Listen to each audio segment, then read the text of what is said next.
సామాన్యుడైనా celebrity అయినా political leader అయినా business tycoon అయినా అందరికీ ఒకటే రోల్. చెరువులు నాలాల పరిధిలో అక్రమ నిర్మాణం అయితే చాలు కూల్చివేయడమే. నివాసాలు కాకుండా వ్యాపారాలు సాగించే వారికైతే చుక్కలే. ఆల్రెడీ నివాసం ఉంటున్న వారి పరిస్థితి ఏంటి?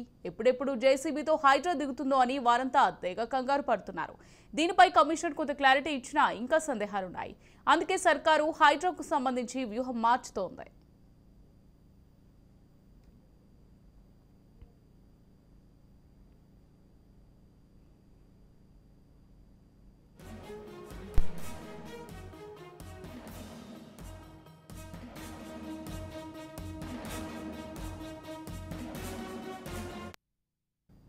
హైడ్రా దూకుడు కొనసాగించేందుకు తెలంగాణ సర్కార్ ప్రత్యేక పాలసీని సిద్ధం చేస్తోంది.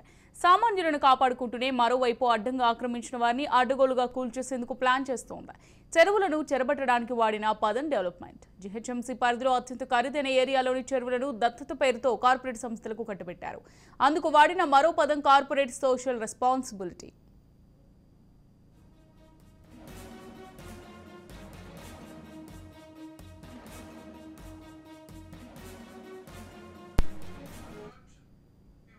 దాతృత్వం, స్వచ్ఛంద ప్రయత్నాల ద్వారా కార్పొరేట్ సంస్థలు తమ బ్రాండ్లను పెంచుకుంటూ సమాజానికి ప్రయోజనం కలిగించడం కార్పొరేట్ సోషల్ రెస్పాన్సిబిలిటీ. కానీ హైదరాబాద్లో చాలా కంపెనీలు మాత్రం వారి స్వీయ ప్రయోజనాలకు ఉపయోగించుకుంటున్నాయి. చెరువుల చుట్టూ వాకింగ్ ట్రాక్స్, గ్రీనరీ ఇంకా ఇతర సదుపాయాలను కల్పిస్తామని చెరువులను దత్తత తీసుకున్నాయి. కానీ ఆచరణలో మాత్రం తమ ప్రాజెక్టులను ప్రమోట్ చేసుకుంటున్నాయి, ఇంకా చేస్తున్నాయి. కబ్జాలకు పాల్పడ్డాయి. సైక్లింగ్, వాకింగ్, బోటింగ్ అంటూ చెరువును మన సంస్థే అభివృద్ధి చేస్తోందని చెప్పుకొని నిర్మాణాలు చేపట్టి కస్టమర్లకు ఇళ్లను అంటకట్టారు. ఎఫ్టీఎల్ బఫర్ జోన్లో ఇప్పుడు ఇల్లు కొనుక్కున్న వాళ్ళు బిక్కుబిక్కుమంటూ బతకాల్సిన పరిస్థితి తెచ్చింది ఈ కంపెనీ. హైడ్రా కమిషనర్ ఇచ్చిన వివరణ ప్రకారం ప్రస్తుతానికి హైడ్రా కొత్తగా కడుతున్న నిర్మాణాలను, వ్యాపారాలు సాగిస్తున్న వాటిని మాత్రమే కూల్చివేస్తోంది.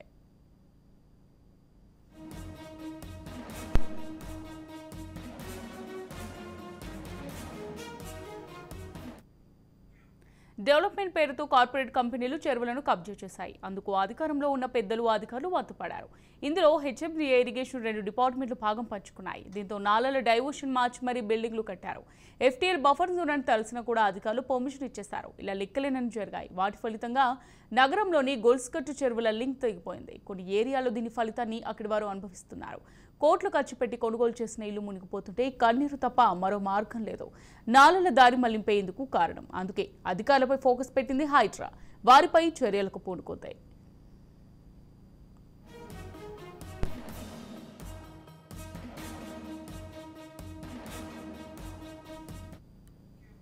కోకాపేట, మంచిరేవుల ప్రాంతాల్లో మూసికి ఆనుకుని అనేక నిర్మాణాలు జరిగాయి. దారి పొడవునా మూసి ఆక్రమణకు గురైంది.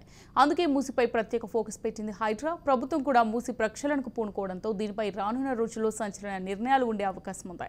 ఇప్పటికే హిమాయత్ సాగర్, ఉస్మాన్ సాగర్ పరిధిలో కమర్షియల్ కన్స్ట్రక్షన్స్ కూల్చివేతకు రంగం సిద్ధమైంది. ఆల్రెడీ నివాసం ఉంటున్న వారి పరిస్థితి ఏంటనే చర్చ జరుగుతుండగా ప్రభుత్వం దీనికోసం ప్రత్యేక ప్లాన్ సిద్ధం చేస్తోంది. లక్షలు పూసి ఇల్లు కొని ఎఫ్టీఎల్ బఫర్ జోన్లో ఉన్న వారికి అధిక మొత్తంలో పన్ను విధించే ప్లాన్లో ప్రభుత్వం ఉంది. రిజిస్ట్రేషన్ అయిన వాటికి ఎక్కువ పెనాల్టీ వేయడం, ఆ ఇళ్లను ఇతరులకు అమ్మకుండా ప్రత్యేక చర్యలకు సిద్ధమవుతోందని సమాచారం.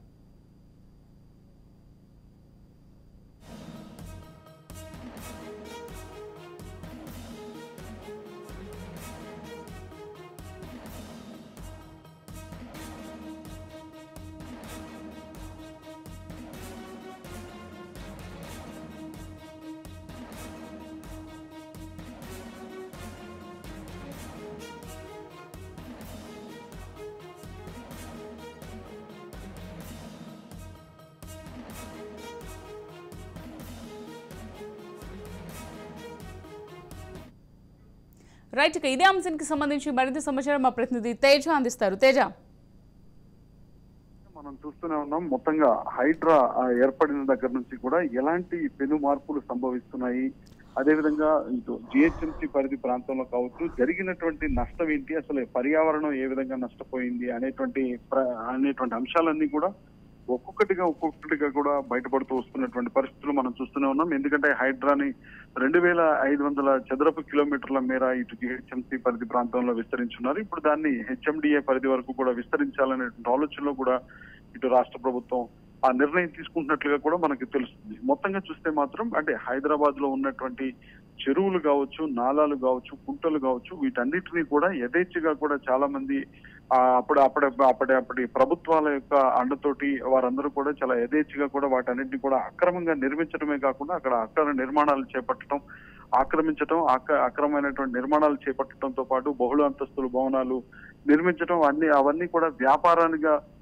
వ్యాపార కోణంలో వాటన్నింటినీ కూడా విక్రయించేసి సొమ్ము చేసుకున్నటువంటి పరిస్థితులు కూడా చూస్తూనే ఉన్నాం. మొత్తంగా ఒక్కొక్కటి అయితే మాత్రం హైడ్రా మొత్తం లెక్కలతో సహా అక్కడ ఉన్నటువంటి మ్యాప్ తో సహా ఒక్కొక్కటి బయటకు తీసి పూర్తిగా ఎక్కడెక్కడ ఎంత మేరకు ఆక్రమణకు గురైంది, అక్కడ చెరువు ఎంత మేరకు గురైంది, నాలాలు ఎంత మేరకు ఆక్రమణకు గురయ్యాయి, అదేవిధంగా కుంటలు ఏ విధంగా ఆక్రమణకు గురయ్యాయి, FTL జోన్ లో యథేచ్ఛగా ఎలాంటి నిర్మాణాలు చేపట్టారు, బఫర్ జోన్లలో ఏమున్నాయి అనేటువంటి ప్రతి ఒక్కటి కూడా చాలా పూర్తిగా పరిశీలిస్తూ కూడా హైడ్రా అనేటువంటిది మొత్తం ఒక దూకుడుగా వ్యవహరిస్తూ కూడా ముందుకు వెళ్ళిపోతున్నటువంటి పరిస్థితి. ఎక్కడైతే అక్రమ నిర్మాణాలు అని తేలితే మాత్రం వాటన్నిటి సమర్థం చేస్తున్నటువంటి పరిస్థితులు కూడా మనం చూస్తూనే ఉన్నాం.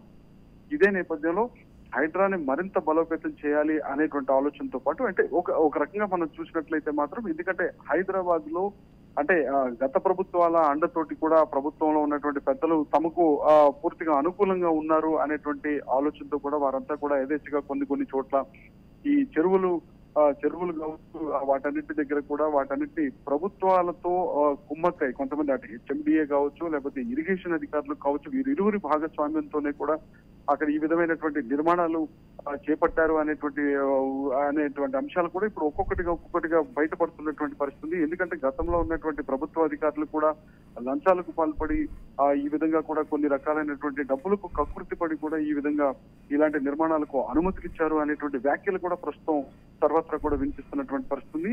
అయితే అక్కడ ఉన్నటువంటి చెరువులు కావచ్చు వీటన్నిటి కూడా సుందరీకరణ చేస్తాము, అక్కడ వాటన్నిటి కూడా చాలా గ్రీనరీ చేసి చూపిస్తాము, పచ్చదనాన్ని అక్కడ చేసి చూపిస్తాము, డెవలప్ చేసి చూపిస్తాము, డెవలప్మెంట్ పేరుతో అంటే డెవలప్మెంట్ అంటే అభివృద్ధి అనేటువంటి పేరుతో అక్కడ మొత్తాన్ని కూడా అక్కడ ఉన్నటువంటి స్థలాలన్నింటి కూడా ఆక్రమించేశారు అనేటువంటి అంశాలు అయితే ఇప్పుడు ప్రస్తుతానికి బయటపడుతున్నాయి. ఇంకా మూసి పరివాహక ప్రాంతం కావచ్చు, మంచిరేవులు పరివాహక ప్రాంతం కావచ్చు, ఈ పరివాహక ప్రాంతంలో ఉన్నటువంటి ప్రత్యేకించి కోకాపేట ప్రాంతాల్లో అయితే మాత్రం అక్కడ యథేచ్ఛగా కూడా అక్రమంగా నిర్మాణాలు అంటే అక్కడ ఉన్నటువంటి చెరువులు వాటన్నిటిని కూడా యథేచ్ఛగా కబ్జా చేసేసి అక్కడ బహుళ అంతస్తుల భవనాలు నిర్మించినటువంటి పరిస్థితులు కూడా కనిపిస్తున్నాయి. వీటన్నిటికీ కూడా చెక్ పెట్టే విధంగా కూడా అయితే ప్రస్తుతం వినిపిస్తున్నటువంటి మాట ఏంటంటే, అంటే మేము ఎప్పటి నుంచో పర్మిషన్లు తీసుకున్నాము, ప్రభుత్వమే ఈ విధమైనటువంటి అనుమతులు ఇచ్చింది కదా, మరి ఇలాంటి అనుమతులు ఇచ్చినప్పుడు ఎందుకు ఈ విధంగా కూడా చర్యలు తీసుకుంటున్నారు, మేము ఏమైపోవాలి, మా పరిస్థితులు ఏంటి, ఎందుకంటే లక్షలు పెట్టి కోట్ల రూపాయలు వెచ్చించి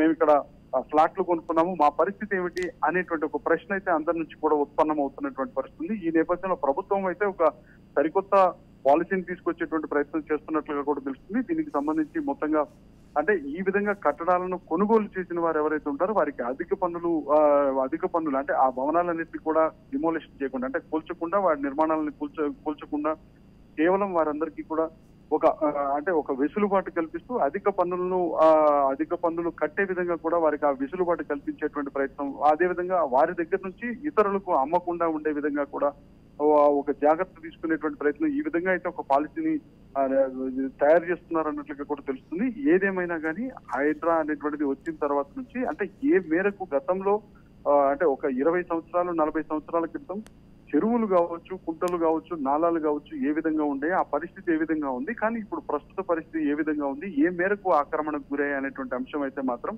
హైడ్రా తీసుకుంటున్నటువంటి చర్యల వల్ల ఒక్కొక్కటి కూడా బయటపడుతున్నటువంటి పరిస్థితి. సో మొత్తంగా ప్రభుత్వం అయితే వీటన్నిటికీ కూడా ఇంకా హైడ్రాని మరింత విస్తరించడంతో పాటు హైడ్రా పరిధిలో హైడ్రా పోలీస్ స్టేషన్లు కూడా అందుబాటులోకి తీసుకురావాలనే ఆలోచనలు కూడా ఇటు రాష్ట్ర ప్రభుత్వం ఆలోచిస్తున్నటువంటి పరిస్థితులు కనిపిస్తున్నాయి. ఏదేమైనప్పటికీ కూడా ఒక హైడ్రా అనేటువంటిది ప్రస్తుతం ఏ మేరకు ఇటు అధికారులు కావచ్చు లేకపోతే ఇటు HMDA కావచ్చు, ప్రభుత్వం గత పాలకులు కావచ్చు, లేదంటే ఆ గత ప్రభుత్వాల్లో పనిచేసినటువంటి అధికారులు కావచ్చు ఏ విధంగా పర్యావరణాన్ని సర్వనాశనం చేశారు అనేటువంటి స్థాయిలో అయితే ఎన్ని కళ్ళకు కట్టినట్లు కనపడుతున్నాయి అనేటువంటి వ్యాఖ్యలే ప్రస్తుతం చెప్పాలనుంది. Right, thank you Teja.